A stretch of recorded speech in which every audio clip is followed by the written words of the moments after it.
సమావేశాలు వాడివేడిగా జరిగినాయి. విద్యుత్ రంగం పైన విద్యుత్ రంగాన్ని గత ప్రభుత్వం సర్వనాశనం చేసిందనేటువంటి ఆరోపణల నేపథ్యంలో నిన్న జరిగినటువంటి చర్చ వాస్తవాలను ప్రతిబింబించింది. ప్రభుత్వం జ్యుడిషియరీ ఎంక్వైరీకి ఆదేశిస్తూ నిన్న ముఖ్యమంత్రి రేవంత్ రెడ్డి గారు నిర్ణయం తీసుకోవడం జరిగింది. అయితే ఏది షెర్లున్నాను తీసి బాయిలేసినట్టుగా ఇప్పటికే భయంగా ఉన్నటువంటి టీఆర్ఎస్ పార్టీ నాయకులు సరికొత్త దుకాణంతో ఇప్పుడు ఈ జ్యుడిషియల్ ఎంక్వైరీలో అడ్డంగా దొరికే అవకాశాలు కనిపిస్తూ ఉన్నాయి. ఇండియా బుల్స్ కంపెనీ దగ్గర నుంచి కొన్నటువంటి ఆ పాత తరం వస్తువులను ఏదైతే ఉందో వాటిపైన కూడా విచారణ జరపాలని మంత్రి కోమటిరెడ్డి వెంకటరెడ్డి గారు డిమాండ్ చేయడం జరిగింది. మొత్తానికి నిన్న అసెంబ్లీ సమావేశాలు చాలా హాట్గా స్టార్ట్ అయ్యి అంతే హాట్గా ముగిసినాయి. మొత్తానికి అసెంబ్లీ సమావేశాలు నిన్నటితో ముగిసిపోయినాయి. ఇక అసలు విషయం ఏంటంటే అక్బరుద్దీన్ ఓవైసీ కొద్దిగా ఎందుకో మరి బాల్బచ్చేషన్ చేస్తున్నట్టు అనిపిస్తూ ఉంది. అసెంబ్లీలో ప్రజలు అనుకుంటున్నటువంటి మాట ఇది.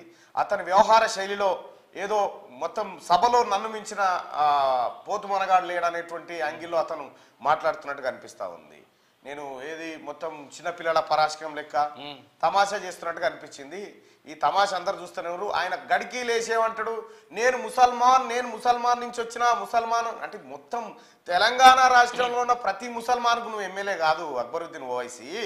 నీవు కేవలం నీకు ఓట్లు వేసినటువంటి వాళ్ళకే, నీకు హిందువులు కూడా ఓట్లు వేసారు కదా అని అడుగుతున్నాడు కదా రేవంత్ రెడ్డి గారు. జూబ్లీహిల్స్ లో ముసల్మాన్నే పెట్టినాం కదా. జూబ్లీహిల్స్ లో Congress party veteran cricketer Azharuddin ను అభ్యర్థిగా చేసి అక్కడ కాంగ్రెస్ పార్టీ టికెట్ ఇస్తే అతన్ని ఓడించడానికి ఎంఐఎం పార్టీ అభ్యర్థిని పెట్టి టీఆర్ఎస్ ను గెలిపించింది అక్కడ. అంటే దీన్ని బట్టి మొత్తం ముసల్మాన్లందరికీ ఈయన టేకేదార్ లెక్క, ఈయన గుత్తేదార్ లెక్క మాట్లాడుతూ ఉన్నాడు అక్బరుద్దీన్ ఓవైసీ. ఇక నువ్వేదో కేసీఆర్ మళ్ళీ వస్తాడు మళ్ళీ ఏదో చెప్తే ఏమి రాడు, ఎట్లే మన్ను కేసీఆరే లేవకుండా మన్నరాడా, ఇంకా వచ్చుడెక్కడి సచ్చుడెక్కడిది. కాబట్టి నువ్వు ఎట్టి పరిస్థితిలో ఆయనని ఏదో మాయ చేస్తా, సభను తప్పుదో పట్టిస్తా, నేను నా నోరు పెద్దగా ఉందని అనుకుంటున్నావు. కానీ యువతలో కూడా నోరు పెద్దగానే ఉంటుంది.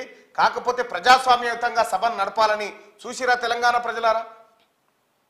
టీఆర్ఎస్ పరిపాలనలో అసెంబ్లీ ఎట్లా నడిచింది, ఇప్పుడు ఎట్లా నడుస్తూ ఉంది, కనీసం ప్రతిపక్షాలన్న మాట్లాడిచ్చిరా.